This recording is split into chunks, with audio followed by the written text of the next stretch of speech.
ನಮಸ್ಕಾರ. ಕನ್ನಡಿಗರ ನೆಚ್ಚಿನ ಒನ್ ಇಂಡಿಯಾ ಕನ್ನಡ ಯೂಟ್ಯೂಬ್ ವಾಹಿನಿಗೆ ನಿಮಗೆ ಸ್ವಾಗತ. ನೀವು ನೋಡ್ತಾ ಇದ್ದೀರಾ ವಿಸ್ಡಮ್ ಕೆಫೆ. ಇದು ನಿಮ್ಮ ಹರಟೆಯ ಕಟ್ಟೆ. ನಾನು ನಿಮ್ಮ ಹೋಸ್ಟ್, ದೋಸ್ತ್ ಮತ್ತೆ ಕೋಚ್ ಸ್ಮಿತಾ ಅಯ್ಯಂಗಾರ್. ನಾನು ನಿಮ್ಮ ಹತ್ರ ಮಾತಾಡ್ತಾ ಇರೋದು ಫಿನ್ಲೆಂಡ್ ಇಂದ. ವಿಸ್ಡಮ್ ಕೆಫೆ ಅಂತ ಹೇಳಿದ್ರೆ ನಮ್ಮ ಆಚಾರ ವಿಚಾರಗಳ ಜೊತೆನಲ್ಲಿ ನಿಮ್ಮ ಗ್ರಹಗಳ ಗೋಚರದ ಬಗ್ಗೆ ಕೂಡ ಮಾತನಾಡುವಂತ ಒಂದು ಶೋ. ಸೊ ಇವತ್ತು ಯಾವ ಟಾಪಿಕ್ ಅಂತ ಹೇಳಿದ್ರೆ ಆಗಸ್ಟ್ 12ನೇ ತಾರೀಕು ನಡೀತಾ ಇರುವಂತಹ ಸೂರ್ಯಗ್ರಹಣದ ಟಾಪಿಕ್ ಇವತ್ತು. ಸೊ ಸೂರ್ಯಗ್ರಹಣ ಅಂತ ಅಂದ್ರೆ ಏನು? ಸೂರ್ಯಗ್ರಹಣ ಅಂತ ಹೇಳಿದ್ರೆ ಸೂರ್ಯನ್ಗೆ ಮತ್ತೆ ಭೂಮಿಗೆ ಮಧ್ಯದಲ್ಲಿ ಚಂದ್ರ ಬಂದಾಗ ಅದು ಸೂರ್ಯಗ್ರಹಣ ಅಂತ ಅನ್ನಿಸ್ಕೊಳುತ್ತೆ, ಅಂದ್ರೆ ಸೋಲಾರ್ ಎಕ್ಲಿಪ್ಸ್.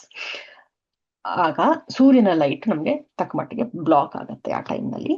ಸೊ ಸೂರ್ಯನ ಕಿರಣಗಳು ನಮ್ಗೆ ಕರೆಕ್ಟ್ ಆಗಿರುವಂತಹ ರೇಸು ಕರೆಕ್ಟ್ ಆಗಿ ನಮ್ಗೆ ಅರ್ಥಗೆ ಬರೋದಿಲ್ಲ. ಓಕೆ ಅಲ್ವಾ? ಸೊ ಸೂರ್ಯಗ್ರಹಣ ಏನು ಅಂತ ಅರ್ಥ ಮಾಡ್ಕೊಂಡ್ವಿ. ಈಗ ನಾವೆಲ್ಲ ನೀವು ಕೇಳ್ತಾ ಇದ್ದಾಗ ಬಹಳಷ್ಟು ರೀಲ್ಸ್ ನೋಡ್ತಾ ಇರ್ತೀರಾ, ಬಹಳಷ್ಟು ಕಡೆ ನೀವು ಕೇಳಿಸ್ಕೊಂಡಿರ್ತೀರಾ, ಇದ್ ಮಾಡ್ತಾ ಇರ್ತೀರಾ. ಇದೊಂದು ತುಂಬಾ ಪವರ್ಫುಲ್ ಸೂರ್ಯಗ್ರಹಣ. ಯಾಕೆ ಅಂತ ಹೇಳಿದ್ರೆ ಇದು ನಡೀತಾ ಇರೋದು ಸಿಂಹ ರಾಶಿನಲ್ಲಿ, ಆಮೇಲೆ ಮಗ ನಕ್ಷತ್ರದಲ್ಲಿ. ಸಿಂಹ ರಾಶಿ ಸೂರ್ಯನ್ ಸ್ವಂತ ರಾಶಿ, ಮಗ ನಕ್ಷತ್ರ ಕೇತುವಿನ ಸ್ವಂತ ನಕ್ಷತ್ರ. ಸೊ ತುಂಬಾ ಪವರ್ಫುಲ್, ಹಂಗಾಗತ್ತೆ ಹಿಂಗಾಗತ್ತೆ, ಯಾವ ರಾಶಿಗೆ ಹೀಗಾಗತ್ತೆ, ಇನ್ಯಾವುದೋ ರಾಶಿಗೆ ಇನ್ನೇನೋ ಆಗತ್ತೆ ಅಂತ ಬಹಳಷ್ಟು ನೀವು ಕೇಳ್ತಾ ಇರ್ತೀರ. ಇದೆಲ್ಲ ನಿಜಾನ? ಇದನ್ನೆಲ್ಲ ನಂಬೇಕಾ? ಯೋಚನೆ ಮಾಡೋಣ. ಓಕೆ, ಇವಾಗ ನಾವು ಹೇಳ್ದಂಗೆ ಮಘ ನಕ್ಷತ್ರ ಮತ್ತೆ ಸಿಂಹರಾಶಿ ಅಂತ ಒಂದು ಕೇಳಿಸ್ಕೊಂಡ್ವಿ ಅಲ್ವಾ? ಓಕೆ, ಆದ್ರೆ ನಮ್ಮ ವೇದಿಕ್ ಫ್ರೇಮ್ವರ್ಕ್ ಅಲ್ಲಿ ನಾವು ನೋಡ್ತು ಅಥವಾ ಪಂಚಾಂಗ ತೆಗೆದು ನೋಡ್ತು ಅಂತ ಹೇಳಿದ್ರೆ ಸೂರ್ಯ ಮತ್ತೆ ಚಂದ್ರ ಇರುವಂತದ್ದು ಕರ್ಕ ರಾಶಿನಲ್ಲಿ, ಬಟ್ ಕೇತು ಇರುವಂತದ್ದು ಸಿಂಹರಾಶಿನಲ್ಲಿ ಮಘ ನಕ್ಷತ್ರದಲ್ಲೇನೆ. ಸೊ ಹೇಗಾಯ್ತು? ಸೂರ್ಯಗ್ರಹಣ ಹೇಗಾಗಕ್ ಸಾಧ್ಯ? ಎರಡು ಬೇರೆ ಬೇರೆ ರಾಶಿನಲ್ಲಿ ಇರ್ಬೇಕಾದ್ರೆ. ಓಕೆ, ಈಗ ಇದನ್ನ ಒಂದು ಬೇರೆ ಬೇರೆ ರೀತಿಯ ಕ್ಯಾಲ್ಕುಲೇಷನ್ ಮೆಥಡ್ಸ್ ಇರುತ್ತೆ. ಓಕೆ ಅಲ್ವಾ? ಟ್ರಾಪಿಕಲ್ ಝೋಡಿಯಾಕ್ ಮೆಥಡ್ ಅಂತ ತಗೊಂಡಾಗ 20 ಡಿಗ್ರೀಸ್ ಲಿಯೋನಲ್ಲಿ ಈ ಒಂದು 20 ಡಿಗ್ರೀಸ್ ಸಿಂಹ ರಾಶಿನಲ್ಲಿ ಈ ಒಂದು ಸೂರ್ಯಗ್ರಹಣ ಆಗ್ತಾ ಇರೋದು. ಅದೇ ನಾವು ನಮ್ಮ ಲಹಿರಿ ಅಯನಾಂಶದ ಪ್ರಕಾರ ತಗೊಂಡ್ರೆ ಸೂರ್ಯಗ್ರಹಣ ಆಗ್ತಾ ಇರೋದು ಕರ್ಕ ರಾಶಿನಲ್ಲಿ. ಓಕೆ, ಹಾಗೇನೆ ನಾವು ಇನ್ನೊಂದು ಟ್ರೂ ಸೈಡ್ ರಿಯಲ್ ಕ್ಯಾಲ್ಕುಲೇಷನ್ ಅಂತ ಒಂದಿದೆ, ಅದನ್ನ ತಗೊಳ್ತು ಅಂತ ಹೇಳಿದ್ರೆ ಸಿಂಹ ರಾಶಿಯ 5 ಡಿಗ್ರಿನಲ್ಲಿ ಮಘ ನಕ್ಷತ್ರದಲ್ಲೇ ಆಗ್ತಾ ಇದೆ. ಓಕೆ, ಸೊ ಇವಾಗ ಯಾವ್ದು ಕರೆಕ್ಟು ಯಾವ್ದು ತಪ್ಪು, ಯಾವ್ದು ಕರೆಕ್ಟು ಯಾವ್ದು ತಪ್ಪು, ಹೀಗೆ ಸರಿ ಹೀಗೆ ತಪ್ಪು ಅಂತ ಹೇಳೋದು ಇವಾಗ ಕಷ್ಟ ಆಗತ್ತೆ. ಯಾಕಂತ ಹೇಳಿದ್ರೆ ನಾವು ವೆಸ್ಟರ್ನ್ ಆಸ್ಟ್ರಾಲಜಿ ಅಥವಾ ಈ ಸೈಡ್ ರಿಯಲ್ ಕ್ಯಾಲ್ಕುಲೇಷನ್, ಟ್ರಾಪಿಕಲ್ ಜೋಡಿಯ ಕ್ಯಾಲ್ಕುಲೇಷನ್ ಅಂತ ಹೇಳಿದ್ನಲ್ಲ, ಸೊ ಅದನ್ನ ನಾವು ತಗೊಳ್ತು ಅಂತ ಹೇಳಿದ್ರೆ ನೀವು ಯೋಚನೆ ಮಾಡಿರ್ಬೋದು, ಈಗ ಏನದು ಸನ್ ಸೈನ್ಸ್ ಅಂತ ಹೇಳ್ತಾರೆ. ನೀವು ಇಂಗ್ಲಿಷ್ ನ್ಯೂಸ್ ಪೇಪರ್ಗಳಲ್ಲಿ ನೋಡಿದ್ರು ಕೂಡ ಅಥವಾ ಯಾವ್ದಾದ್ರು ಮಾತಾಡ್ಬೇಕಾದ್ರೆ ನಿಮ್ ಜೋಡಿಯಾಕ್ ಏನು ಅಂತ ಕೇಳಿದ್ರೆ ನಾನ್ ಪೈಸೀಸ್ ಅಥವಾ ನಾನ್ ಏರೀಸ್ ಅಂತ ಹೇಳ್ತಾರೆ.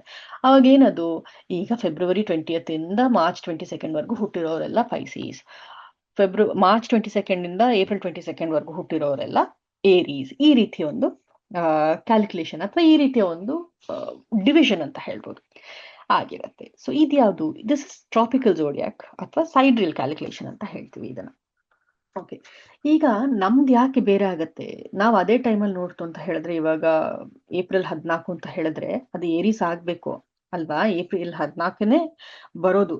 ಸೂರ್ಯ ಮೇಷರಾಶಿಗೆ ಎಂಟರ್ ಆಗದೆ ಏಪ್ರಿಲ್ 14ನೇ ತಾರೀಕು. ಆವಾಗ್ಲೇನೆ ವಿಶು ಸೆಲೆಬ್ರೇಟ್ ಮಾಡ್ತೀವಿ, ಆವಾಗ್ಲೇನೆ ಸೌರಮಾನ ಯುಗಾದಿ ಸೆಲೆಬ್ರೇಟ್ ಮಾಡ್ತೀವಿ ಎಲ್ಲ. ಬಟ್ ಹೇಗೆ? ಮತ್ತೆ ಮಾರ್ಚ್ 22nd ಇಂದ ಏಪ್ರಿಲ್ 14th ವರ್ಗೂ ಏನಾಯ್ತು? ಎಲ್ಲಿತ್ತು ಸೂರ್ಯ? ಅವಾಗಿನ್ನ ಮೀನ್ ರಾಶಿನಲ್ಲೇ ಇತ್ತಲ್ಲ.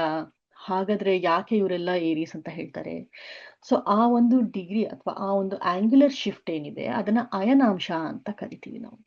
ಸೊ ಆ ಅಯನಾಂಶನ ನಾವು ಲಹಿರಿ ಅಯನಾಂಶ ಅಂತ ಕ್ಯಾಲ್ಕುಲೇಟ್ ಮಾಡ್ತು ಅಂತ ಹೇಳಿದ್ರೆ ಅದರಲ್ಲಿ ನಿಮಗೆ ಕಾಣಿಸ್ಕೊಡುವಂಥದ್ದು ಇದು. ಅದು ಇವಾಗ ಸದ್ಯಕ್ಕೆ ಆ ಒಂದು ಆಂಗಲ್ ಏನಿದೆ ಅರೌಂಡ್ 22 ಡಿಗ್ರೀಸ್ ಕನ್ಸಿಡರ್ ಮಾಡ್ತಾ ಇದೀವಿ.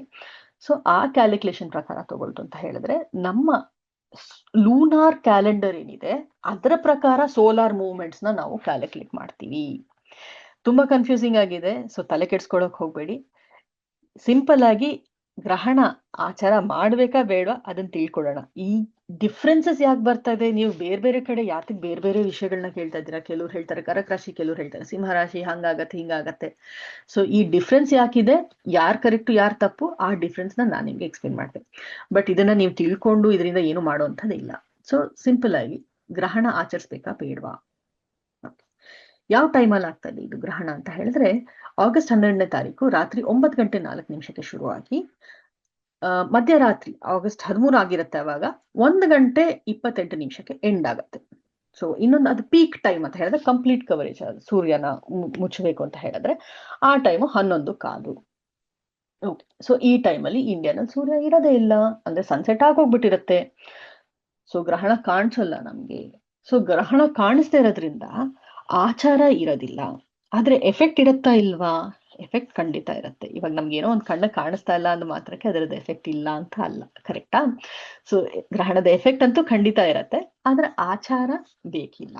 ಯಾರು ಆಚರಿಸ್ಬೇಕು?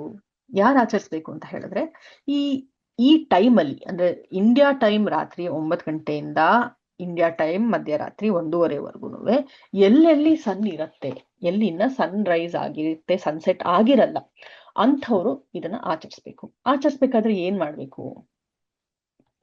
ಗ್ರಹಣದ ಟೈಮ್ಗಿಂತ ಒಂದು 2 ಅವರ್ಸ್ಗಿಂತ ಮುಂಚೆ ಊಟ ಮಾಡಿ ಮುಗಿಸಿರ್ಬೇಕು. ಯಾಕೆ ಅಂತ ಹೇಳಿದ್ರೆ ನಮ್ಮ ಡೈಜೆಷನ್ ಏನಿದೆ ಅದು ಸೂರ್ಯನ ಒಂದು ಎನರ್ಜಿಯಿಂದ ತುಂಬಾ ಇನ್ಫ್ಲುಯೆನ್ಸ್ ಆಗತ್ತೆ. ಓಕೆ ಅಲ್ವಾ? ಸೊ ಅದಕ್ಕೇನೆ ಹಳೆ ಕಾಲದಲ್ಲಿ 6 ಗಂಟೆಗೆ ಮುಂಚೆ ಊಟ ಮಾಡಿ ಅಂತ ಹೇಳ್ತಾ ಇದ್ದಿದ್ದೆ ಅದಕ್ಕೆ. ಯಾಕೆ ಅಂತ ಹೇಳಿದ್ರೆ ಆ ಸೂರ್ಯ ಇರೋಂಥ ಟೈಮಲ್ಲಿ ನಮ್ಮ ಡೈಜೆಸ್ಟಿವ್ ಪವರ್ ಚೆನ್ನಾಗಿರುತ್ತೆ, ಊಟ ಚೆನ್ನಾಗಿ ಡೈಜೆಸ್ಟ್ ಆಗತ್ತೆ, ಮೈಗೆ ಹತ್ತತ್ತೆ, and we will be healthier ಅಂತ. ಓಕೆ ಅಲ್ವಾ? ಸೊ ಅದಕ್ಕೋಸ್ಕರ ಗ್ರಹಣ ಶುರು ಆಗೋಕ್ಕಿಂತ ಒಂದು 2 ಅವರ್ಸ್ ಮುಂಚೆ ಊಟ ಮಾಡಿ ರೆಡಿ ಇರಬೇಕು. ಓಕೆ, ಗ್ರಹಣದ ಟೈಮ್ನಲ್ಲಿ ಏನ್ ಮಾಡಬೇಕು? ಏನು ಇಲ್ಲ, ನಾರ್ಮಲ್ ಆಗಿ ನೀವೇನೇನ್ ಮಾಡ್ತೀರೋ ಅದನ್ನ ಮಾಡ್ಕೊಂಡು ಹೋಗಿ, ಏನ್ ಪ್ರಾಬ್ಲಮ್ ಇಲ್ಲ. ಕೆಲವ್ರು ಹೇಳ್ತಾರೆ ಮಂತ್ರ ಜಪ ಮಾಡ್ಬೇಕು, ತುಂಬಾ ಸೀಕ್ರೆಟ್ ಟೈಮ್ ಇರತ್ತೆ, ಹಂಗೆ ಹಿಂಗೆ ಯಾವ್ದೋ ಮಂತ್ರ ಬರ್ತ್ ಕೊಡ್ತಾರೆ ನಿಮ್ಗೆ, ಅದನ್ನ 108 ಬಾರಿ ಜಪಿಸಿ, ಇನ್ನೆಷ್ಟೋ ಬಾರಿ ಜಪಿಸಿ, ಅದು ಇದು. Okay, you can do it. ಯಾಕೆಂತ ಹೇಳಿದ್ರೆ ಈ ಗ್ರಹಣ ಅಥವಾ ಅಮಾವಾಸ್ಯೆ ಟೈಮ್ ಆಗ್ಲಿ ಅಥವಾ ಪೌರ್ಣಮಿ ಟೈಮ್ ಆಗ್ಲಿ, it's high energy time. Okay, ನಾವಿವಾಗ ನಮ್ಮ ಆಯನಾಂಶದ ಪ್ರಕಾರ ನೋಡ್ತು ಅಂತ ಹೇಳಿದ್ರೆ ಚಂದ್ರ ತನ್ನ ಸ್ವಂತ ರಾಶಿಯಾಗಿರುವಂತ ಕರ್ಕ ರಾಶಿನಲ್ಲಿ ಇರೋದ್ರಿಂದ ಫುಲ್ ಪವರ್ ಅಲ್ಲಿ ಇರುತ್ತೆ. ಆದ್ರೆ ಅಮಾವಾಸ್ಯೆ ಆಗಿರೋದ್ರಿಂದ ಇವಾಗ ಸೂರ್ಯನ್ ಮುಂದೆ ಯಾವ ಒಂದು ಗ್ರಹಕ್ಕೂ ಅದ್ರ ಪವರ್ ಇಲ್ವೇ ಇಲ್ಲ. ಸೊ ಚಂದ್ರ ಕಾಣಿಸೋದಿಲ್ಲ, ಚಂದ್ರನ್ ಪವರ್ ಫುಲ್ ಔಟ್. ಸೊ ಸೂರ್ಯ ಇರೋದ್ರಿಂದ ಇನ್ನೊಂದೇನು ಅಂತ ಹೇಳಿದ್ರೆ ಒಂದೇ ರಾಶಿಯಲ್ಲಿ ಸೂರ್ಯ ಚಂದ್ರ ಯಾವಾಗ ಬರ್ತಾರೋ ಅವಾಗ ಅಮಾವಾಸ್ಯೆ ಇರುತ್ತೆ. ಎದುರು ಬದ್ರು 7 ಮನೆ ಅಪಾರ್ಟ್, ಎದುರು ಬದ್ರಿಗೆ ಯಾವಾಗ ಸೂರ್ಯ ಚಂದ್ರ ಇರ್ತಾರೋ ಅವಾಗ ಹುಣ್ಣಿಮೆ ಆಗುತ್ತೆ. Okay, this is very simple calculation, very simple logic. So ಅಮಾವಾಸ್ಯೆ ದಿನ ಅದಕ್ಕೇನೆ ಹೇಳೋದು, ನಿಮ್ಮ ಎಮೋಷನ್ಸ್ ನ ನೀವು ಕಂಟ್ರೋಲ್ ನಲ್ಲಿ ಇಟ್ಕೋಬೇಕು. ಎಮೋಷನ್ಸ್ ನ ಸರಿಯಾಗಿ ಇಟ್ಕೊಳ್ಬೇಕು. ತುಂಬಾ ಒಂಥರ ಏನ್ ಹೇಳ್ತಾರೆ, ಸ್ಯಾಡ್ನೆಸ್ ಇರತ್ತೆ ಅಥವಾ ಎಮೋಷನಲಿ ವೀಕ್ ಆಗತ್ತೆ, ವಲ್ನರಬಲ್ ಇರ್ತೀರಾ. ಸೊ ಈ ರೀತಿ ಒಂದೆಲ್ಲ ಆಗ್ಬೇಕಾದ್ರೆ ಎಮೋಷನ್ಸ್ ನ ಕಂಟ್ರೋಲ್ ಅಲ್ಲಿ ಇಟ್ಕೋಬೇಕು. ಮಂತ್ರ ಜಪ ಯಾತಕ್ಕೆ ಹೇಳ್ತಾರೆ? ಇದಕ್ಕೋಸ್ಕರ ಹೇಳ್ತಾರೆ. ಓಕೆ, ಸೊ ನಿಮ್ಮ ಒಂದು ಏನ್ ಹೇಳ್ತಾರೆ ಆ ಪಾಸಿಟಿವ್ ಎನರ್ಜಿ ಏನಿದೆ ಅದನ್ನ ಮೇಲ್ ತರೋದಕ್ಕೋಸ್ಕರ ಮಂತ್ರ ಜಪ ಆಗ್ಲಿ ಅದ್ರ ಇನ್ನೊಂದಾಗ್ಲಿ ಹೇಳ್ತಾರೆ. ಸೊ ಖಂಡಿತ ಅದನ್ನ ಮಾಡಿ, ಅದ್ರಲ್ಲಿ ಯಾವ ತಪ್ಪು ಇಲ್ಲ, ಅದರಿಂದ ಏನೂ ಕೆಡುಕಂತೂ ಆಗೋದಿಲ್ಲ. ಓಕೆ ಅಲ್ವಾ? ಓಕೆ, ಇನ್ನ ನೆಕ್ಸ್ಟ್ ಇನ್ನೊಂದು ನೀವು ಅಬ್ಸರ್ವ್ ಮಾಡಿತ್ತು ಅಂತ ಹೇಳಿದ್ರೆ, ಎಲ್ಲರ ಮನೆಯಲ್ಲೂ ಅಡುಗೆ ಮಾಡಿದ್ರೆ ಅದ್ರ ಮೇಲೆ ದರಬೆಯನ್ನ ಇಟ್ಟು ಆಮೇಲೆ ಗ್ರಹಣ ಮುಗಿದ್ಮೇಲೆ ದರಬೆ ತೆಗೆದ್ಬಿಟ್ಟು ಅದನ್ನ ಕನ್ಸ್ಯೂಮ್ ಮಾಡ್ತಾರೆ ಸ್ನಾನ ಆದ್ಮೇಲೆ. ಸೊ ಓಕೆ, ಸ್ನಾನ ಯಾತಕ್ಕೆ? ಅಗೇನ್ ಅಕಸ್ಮಾತ್ ಏನಾದ್ರು ಆ ಹಾರ್ಮ್ಫುಲ್ ರೇಸ್ ಏನಾದ್ರು ನಾವು ಅಬ್ಸರ್ವ್ ಮಾಡಿದ್ರೆ ಕ್ಲೆನ್ಸ್ ಆಗತ್ತೆ.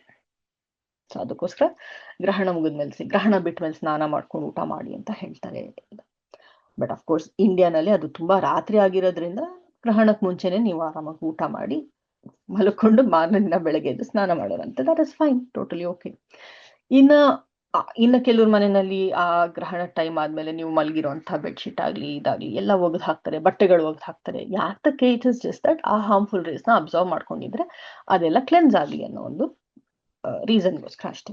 ಓಕೆ, ಇವಾಗ ದರ್ಬೆ ಹೇಳ್ದೆ ಅಲ್ವಾ? ಸೊ ದರ್ಬೆ ಇಟ್ಬಿಟ್ಟು ತೆಗೆದ್ಬಿಟ್ರೆ ಹೆಂಗೆ, ಅದು ವರ್ಕ್ ಆಗತ್ತಾ? ದರ್ಬೆ ಎಲ್ಲ ತಗೊಂಡ್ಬಿಡತ್ತಾ? ಏನಾಗತ್ತೆ ಅಂತ ಯೋಚನೆ ಮಾಡ್ತಿರ್ಬೋದು ನೀವು. ಒಂದು ಇಂಟ್ರೆಸ್ಟಿಂಗ್ ಫ್ಯಾಕ್ಟ್ ಹೇಳ್ತೀನಿ.